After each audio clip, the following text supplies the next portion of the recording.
आच्छा जोङो दिनै बे भिडिअ'आव दाख्लैसो 31 अक्ट'बराव जानानै थांनाय आसाम टेटनि जोङो नैबे इउपि सेक्सननिफ्राय एबा एमइ सेक्सननिफ्राय ससियेल साइन्सनि जोङो बेयाव एन्सार के नायगोन। बेयाव मथा-मथि 31 सो कुइसननि एन्सार के होनाय दङ। अब्ला नोंथांमोना बे 31 सोथानियाव नोंथांमोना बेसेबां मोननो हादों बेखौ मिलायनानै नायबानो जाबाय। अब्ला फैदो जोङो समखौ गोबाव खालामालासिनो नायलांसै। आरो लोगोसे जुदि कुइसनाव माबाफोर मिस्टेक जादोंबा नोंथांमोना कमेन्ट बक्सआव खिन्थाहरबानो जाबाय। फैदो होमबा 1 नाम्बार कुइसनाव होदों गाहायाव होनायफोरनि मादाव बबे मोनसेया सेन्ट्रेल बेंक अफ इन्डिया? होमबा बेनि कारेक्ट एन्सारा जोंना जागौमोन आरबिआइ। दाना नेक्स्ट कुइसनाव फैदो बर्मन फोलेरनि गिबि राजानि मुङा मा? बा बर्मन फोलेरनि गिबि राजानि मुङा जोंना बबेमोन? नै मा होनदों पुष्य बर्मन। नेक्स्ट कुइसनाव होदों पाल राजा रत्नापालनि राजथावनिया जाबाय। दाना राजथावनिनि नामखौबो सोंदोंमोन। होमबा बेयो अपसननिफ्राय जोंना जागौमोन दुर्जयाया।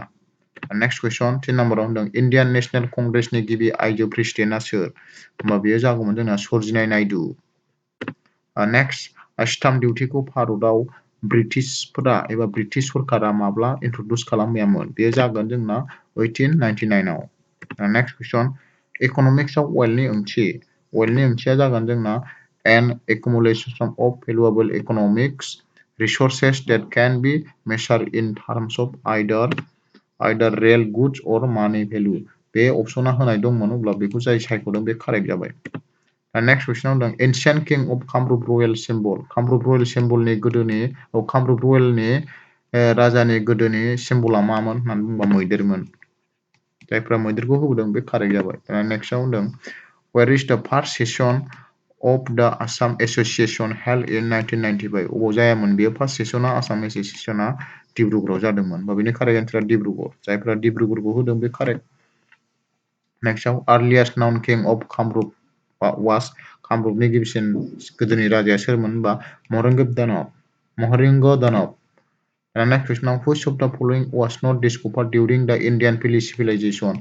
माने इण्डियान भेलि सिभिलाइजेसन समाव गाहायाव होनाय बबेयाव दिहुनजायाखैमोन? लहा दङ, पिस्टल दं, बायदिसिना दंमोन नालाय। होमबा बे लहाया आयरन। बेनि कारेक्ट एन्सारा। दा नेक्स्ट कुइसनाव फैबाय द इउजुअल शेप अफ कच कइन। गोदोनि माने कच राजाफोरनि समाव कच कइना फैसाया माबायदि महरनिमोन? होनबा बे राउन्ड महरनिमोन, गल महरनिमोन। दा नेक्स्ट कुइसनाव द ऋग वेदा इज कालेक्शन्स अफ हाउ मानि रेम? ऋग वेदायाव गासै बेसेबां रेम्स दंमोन बेखौ सोंदों। होमबा बेनिया अपसननिफ्राय 1028 बेमोन आरोखि। बे सियरिटि नङा बारा, नोंथांमोना गुगोलाव चेक खालामनानै बेखौ नायनानै लाबानो जाबाय बेसेबां मारमोन। दा नेक्स्टआव आसामाव बांग्रि गिदिर मावनाय मिरुआ मामोन? होनबा शिलंमोन। शिलंनिफ्राय मावजेनदोंमोन बे शिलं।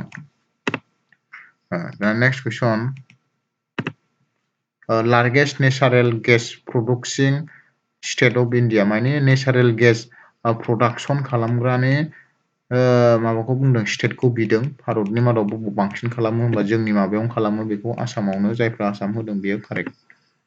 दाना नेक्स्टआव होनदों 15 गाहायाव होनायफोरनि बबे मोनसेया आसामनि नेशनेल पार्क? मा आसामनि नेशनेल पार्क बिदि अपसन होदोंमोन। अपसन होनायनि मादाव मोनथामानो नेशनेल पार्क नंखायामोन आसामनि। होमबा मोनसेल' आसामनि नेशनेल पार्क दंमोन, बेनो जाहैबाय आरजों जागायनाय रायमना, दाख्लैसो गोदानै डिक्लेयार खालामजानाय।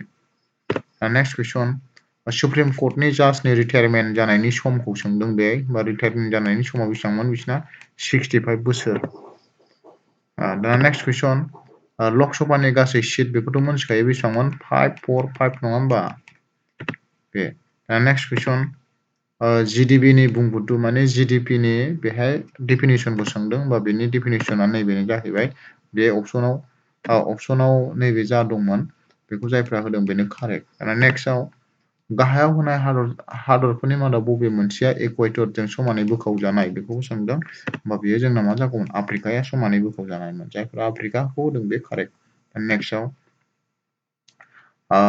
गभर्नमेन्टखौ बाहागो खालामग्रा गिबि पलिटिकेल फिलसफियारा सोरनो? बा सोरमोन बे फिलसफियारा? बेयोमोन जोंना प्लेट'आनो बेनि कारेक्ट एन्सार। दाना नेक्स्टआव first vice president of India बेखौ सोंदों। होमबा भारतनि गिबिसिन भाइस प्रेसिडेन्टआ सोरमोन? लेङाइ आफादगिरिया सोरमोन बेखौ सोंदों। होमबा बे जाहैबाय सर्वपल्ली राधाकृष्ण। बेयो 1952 निफ्राय 1962 सिमाव बिथाङानोमोन आरो। दा नेक्स्टआव 22 आव सोंदों first election commissions of India होमबा बिनि कारेक्ट एन्सारा जोंना सोरमोन बेयो सुकुमार सेनआ बिनि कारेक्ट एन्सारमोन नेक्स्ट कुइसनाव उमानन्द टेम्पोलखौ सोर बानायदोंमोननो उमानन्द टेम्पोलखौ जोंना बानायदोंमोन मा गदाधर सिंहआ बानायदोंमोन बिनि कारेक्ट एन्सारा गदाधर सिंह नेक्स्टआव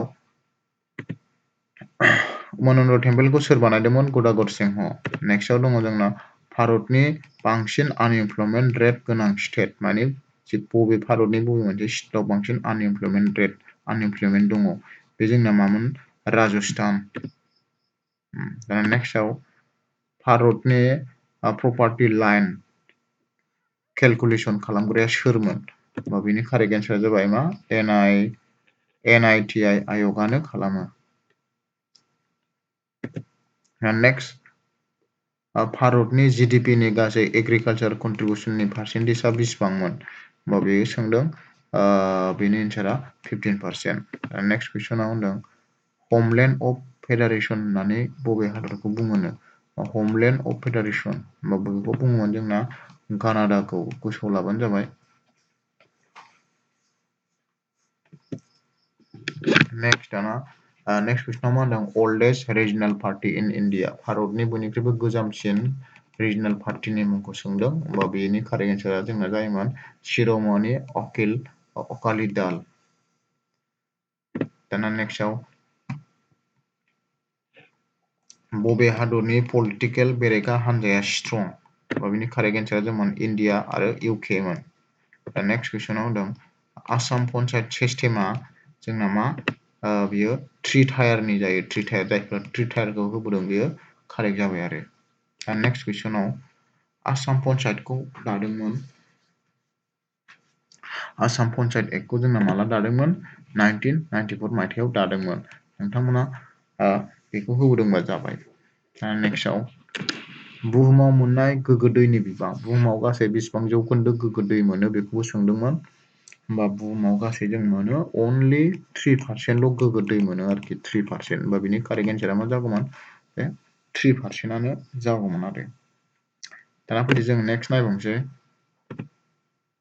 होमबा बेखिनियावनो जोंहा नायखांबाय जों बेयाव गासै 30सो कुइसन लानाय जाबाय आरोखि बिनि मादाव नोंथांमोना बेसेबां मोनखो नायनानै लादो आरो माखासेखौ कालेक्सन खालामनो हायासै गासै 60थामोन नालाय कुइसना दा नोंथांमोना बे माखासेनिखौ नायनोबा नोंथांमोना इउटुबाव थांनानै माखासे एसामिस इउटुबारफोर दङ गिदिर गिदिर एसामिस इउटुबारफोर बिथांमोना होगासिनो दं होमबा बिथांमोननि चेनेलखौ फल' खालामनानै नोंथांमोना नायबानो गासिबो साबजेक्टनि एन्सार किखौ मोजाङै मोजां नुजोबगोन आरो होमबा दिनैनि भिडिअ'आ बेखिनियावनो जोब्बाय गोजोन्थों।